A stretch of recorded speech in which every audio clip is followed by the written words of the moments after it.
Assalamualaikum warahmatullahi wabarakatuh. Kembali lagi dengan saya Jabar Rayhan Kusnur Aji di pertemuan ke-13. Di sini saya akan menyampaikan terkait materi stabilitas dinding penahan tanah. Materi ini saya bawakan khusus untuk mahasiswa semester 3 dari program studi TPPS Departemen Teknik Sipil Sekolah Vokasi. Dalam materi ini nanti akan ada capaian pembelajaran. Yang pertama adalah melakukan identifikasi gaya-gaya yang bekerja pada dinding penahan tanah.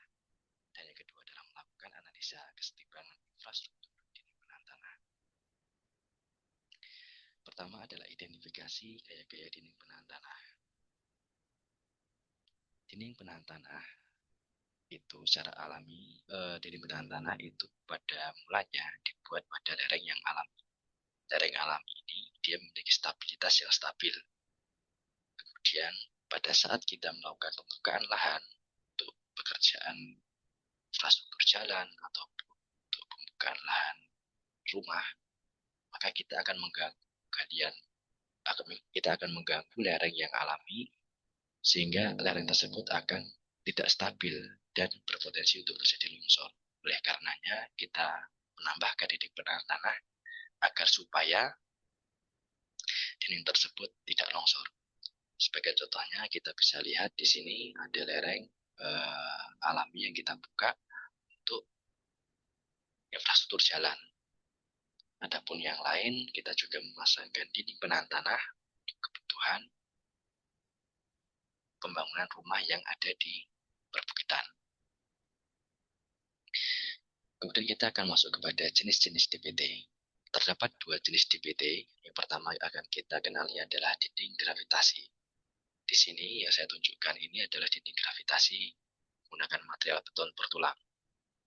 Dan yang berikutnya ini adalah dinding gravitasi dari pasangan batu. Kedua dinding ini merupakan dinding gravitasi yang memanfaatkan beratnya untuk melawan tanah yang akan longsor, di mana dimensi yang digunakan oleh dinding penahan tanah ini memiliki dimensi yang besar-besar. Kemudian kalau selanjutnya ini adalah dinding cantilever. Dinding cantilever ini dia memiliki dimensi yang lebih tipis karena dia menggunakan kapasitas dari beton bertulang untuk melawan tanah yang akan longsor. Apa perbedaan dari dua jenis dinding ini? Mari kita lihat. Yang pertama, dinding gravitasi. Dia apabila memiliki ketinggian H, maka dimensi bagian dasarnya, yaitu B, itu diambil antara 0,5 sampai dengan 0,7 H. Kemudian di bagian atasnya, bagian top dari dinding itu berkisar antara 0,3 meter sampai dengan H/12. Lalu selanjutnya, apabila kita bandingkan dengan dimensi dinding cantilever, dapat kita lihat bahwa ukuran dasar tapaknya, yaitu B, itu berkisar antara 0,4 sampai 0,7 H. Kemudian bagian dimensi atasnya itu adalah minimal 0,3 meter. Jadi kalau misalkan kita bandingkan dari gambar ini, terlihat untuk dinding gravitasi dia memiliki luasan penampang yang lebih besar daripada dinding cantilever. Kita akan masuk kepada penjelasan tentang komponen DPT. Kita perhatikan pada gambar sebelah kiri ini ditampilkan dinding gravitasi yang mana di sana terdapat berbagai penjelasan terkait retain soil, retain water, yang mana itu adalah tanah dan air yang didukung oleh dinding gravitasi. Hill itu adalah bagian dari belakang dinding gravitasi. Kemudian untuk yang two itu adalah bagian depan dari dinding. Mass concrete ini adalah massa beton yang digunakan sebagai pemberat atau dinding yang menggunakan beratnya untuk meretain soil dan water. Kemudian kita perhatikan lagi untuk dinding cantilever. Di sini dapat kita beralih ke gambar sebelah kanan. Hampir serupa dengan gambar dinding gravitasi yang sebelah kiri. Dan di sini yang dapat kita perhatikan bahwa untuk dinding cantilever dia memiliki stem. Stem itu adalah dinding tipis dibandingkan dengan mass konkrit yang dimiliki oleh dinding gravitasi. Dan dapat diketahui untuk stem ini adalah reinforced konkrit. Dia menggunakan tulangan untuk memperkuat dinding DPT-nya. Tetapi kalau untuk dinding gravitasi, dia bukan reinforced konkrit sehingga dia tidak membutuhkan tulangan, pure hanya berasal dari betonnya saja, campuran dari semen, kerikil, pasir, dan air. Lalu selanjutnya kita akan mengidentifikasi terkait gaya vertikal yang terjadi di dinding penahan tanah. Dapat kita lihat pada gambar sebelah kiri, di sini adalah salah satu potongan penampang dari DPT cantilever. Di sini dapat kita lihat beberapa garis silang. Untuk warna coklat itu mewakili tanah, dan warna hitam itu adalah mewakili dari beton. Yang perlu kita perhatikan untuk garis silang warna hitam, di sana ada WC. WC ini adalah weak concrete, di mana ini mewakili dari berat struktur DPT itu sendiri atau beratnya sendiri. Lalu kita ada WS1, di mana dia adalah berat dari tanah atau weak soil 1. Dan berikutnya adalah WS2. WS1, WS2, dan WC, apabila kita jumlahkan, dia akan membentuk resultan W. Dapat kita lihat, letak resultannya itu berada di belakang dinding DPT. Bagaimana cara kita mengetahui lokasinya? Kita bisa lihat untuk bagian keterangan terlebih dahulu. Di sana terdapat keterangan terkait weak concrete, weak soil, itu didapatkan dari area konkrit dikalikan berat jenis dari beton, kemudian area soil dikalikan dengan berat jenis tanah. Nah, di sini di mana kita akan melakukan perhitungan terkait jarak sigma W terhadap bagian depan dinding penahan tanah, yaitu dengan cara kita mengukur XWS1, XWC1, dan XWS2. Jarak antara masing-masing titik berat terhadap bagian depan dinding penahan tanah akan kita kalikan. Kita kalikan dengan jarak masing-masing, dan kemudian akan kita bandingkan dengan perkalian antara XW dikalikan sigma W. Sigma W sudah kita ketahui, kemudian di bagian kiri bersama sudah kita ketahui, maka kita bisa memperoleh nilai XW. Dan kita bisa meletakkan sigma W pada gambar potongan dinding gravitasi. Berikut adalah terkait penjelasan gaya-gaya vertikal yang ada di dalam dinding penahan tanah untuk gaya vertikal. Kita beralih kepada gaya horizontal. Apabila kita memiliki lereng, kemudian kita lakukan pemotongan lahan untuk lereng yang miring, maka lereng yang tegak itu akan terganggu dan dia akan terjadi gaya PD, di mana gaya ini akan mendorong lereng untuk longsor. Akan tetapi, saat kita meletakkan dinding penahan tanah, PD ini mau tidak mau akan ditahan oleh dinding penahan tanah. Namun urutannya sebagai berikut. PD nanti akan dilawan oleh PR, di mana PR ini adalah tekanan tanah pasif yang kita peroleh saat kita menambahkan timbunan tanah di depan DPT.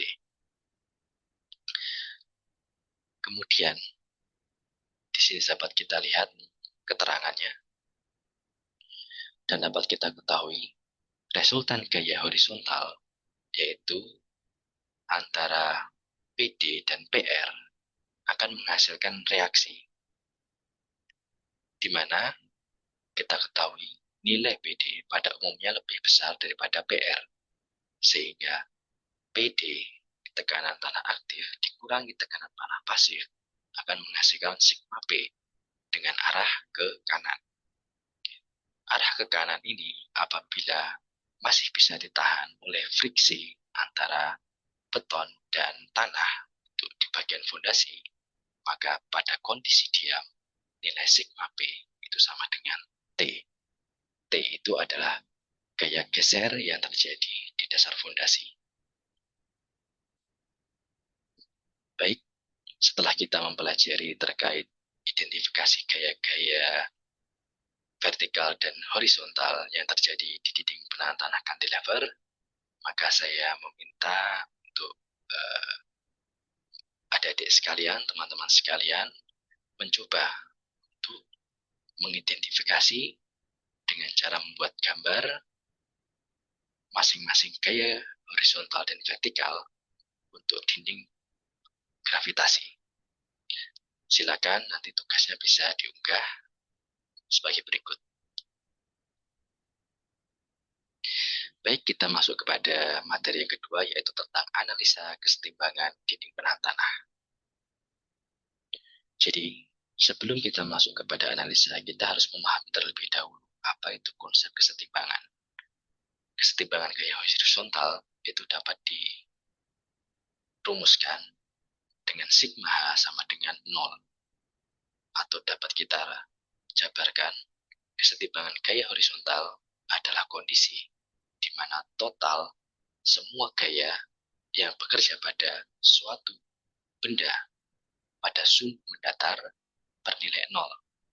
Dalam keadaan ini, benda diam benda diam tetap diam dan tidak mengalami perpindahan. Kalau kita ilustrasikan pada gambar di sebelah kanan, kita lihat untuk gambar mobil hitam di bagian atas, terdapat dua mobil identik dari arah kiri dan kanan dengan kecepatan berat yang sama. Saat mobil itu sama-sama melaju mendekat, maka mobil itu akan bertumbukan dan diam karena memiliki kecepatan dan massa yang sama. Tetapi kita bandingkan untuk gambar mobil yang merah dan hitam yang ada di bawah, di mana mobil merah memiliki massa dan kecepatan lebih besar dibandingkan mobil hitam yang ada di sebelah kanan. Maka saat mobil merah bertumbukan dengan mobil hitam, maka akan terjadi pergerakan ke arah kanan, yang mana artinya tidak terjadi kesetimbangan karena mobil tersebut bergerak ke arah kanan setelah terjadi tumpukan. Lalu, apa implikasinya dengan konsep kesetimbangan yang ada di dinding penahan tanah? Kita ketahui gaya horizontal terdiri dari tekanan tanah arah X positif yaitu PD dan tekanan tanah arah negatif yaitu PR. Resultan gaya horizontal menghasilkan reaksi sigma P sama dengan PD minus PR atau sigma P sama dengan PT.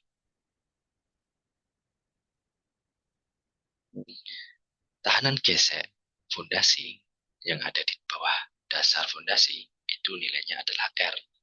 Sehingga jika R tahanan geseknya lebih kecil dari nilai T, maka yang terjadi dinding penahan tanah akan mengalami ketidakstabilan geser dan dia akan bergeser ke arah kanan.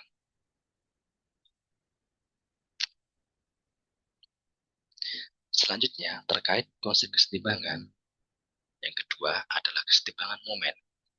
Kesetimbangan momen sendiri artinya adalah kondisi di mana total momen gaya yang bekerja pada suatu benda bernilai 0. Dalam keadaan ini, benda yang diam akan tetap diam. Dapat kita lihat pada gambar di sebelah kanan, terdapat dua mobil dengan massa yang sama dan jarak pada jungkat-jungkit dengan panjang LX1, yang mana ke sebelah kanan LX dan sebelah kiri LX. Sehingga kondisi ini adalah kondisi yang mengalami setimbang untuk momen. Dia akan stabil, mendatar, dan tidak jungkir ke kanan ataupun ke kiri. Lalu bagaimana apabila kita menggeser untuk panjang, untuk alas dari jungkat-jungkitnya? Misalkan kita geser ke arah kanan, sehingga panjang lengan ke mobil sebelah kanan adalah sepertiga LX1, dan panjang lengan ke mobil sebelah kiri adalah 2LX per 3. Apa yang terjadi?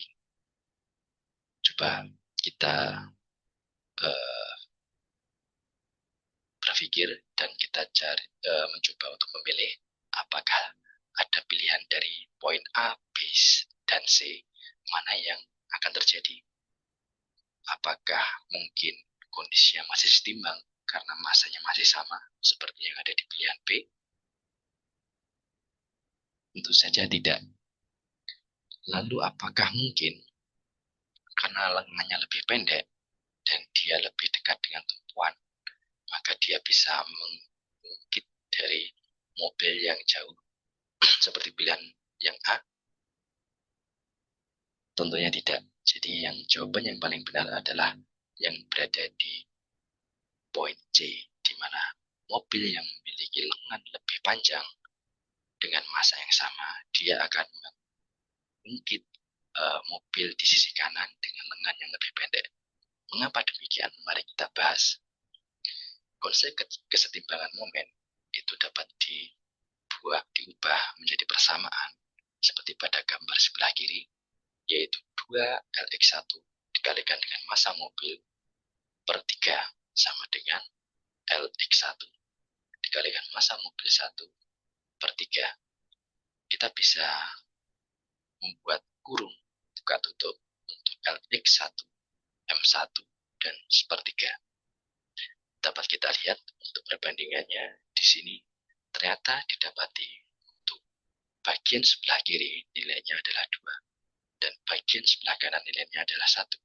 Maka demikian 2 lebih besar dari 1, sehingga mobil sebelah kiri dia akan turun ke bawah dan mobil sebelah kanan dia akan naik ke atas. Konsep kesetimbangan ini coba kita bawa ke dalam dinding kesetimbangan momen yang ada di dinding penahan tanah. Kita ketahui bahwa dinding penahan tanah memiliki gaya PD, WS, WC, dan PR dengan masing-masing lengannya sebagai berikut. Maka dapat kita lihat kesetimbangan momen yang terjadi adalah seperti persamaan yang ada di bawah. Lalu apa kaitannya kesetimbangan momen, kesetimbangan geser dengan safety factor? Safety factor ini adalah faktor keamanan yang dipersyaratkan sebagai keamanan dari guling dan geser yang bisa terjadi di dinding penahan tanah. Dapat kita lihat untuk kesetimbangan momen yang sudah kita mulai persamaannya. Apabila ruas kiri dan ruas kanan memiliki rasio 1:2, seperti yang dijelaskan pada faktor keamanan terhadap guling minimum 2, maka bisa dinyatakan bahwa dinding penahan tanah tersebut tidak akan terjadi guling. Lalu untuk kesetimbangan geser, di mana ruas sebelah kiri dan ruas sebelah kanan apabila memiliki rasio 1:5, seperti yang dikatakan dalam SNI, faktor keamanan terhadap geser lateral minimum adalah 1,5, maka dinding tersebut tidak akan mengalami pergeseran atau akan stabil diam di tempat. Kemudian masuk kepada soal berikutnya, yaitu setelah kita mengidentifikasi gaya-gaya vertikal dan horizontal yang sudah dibuat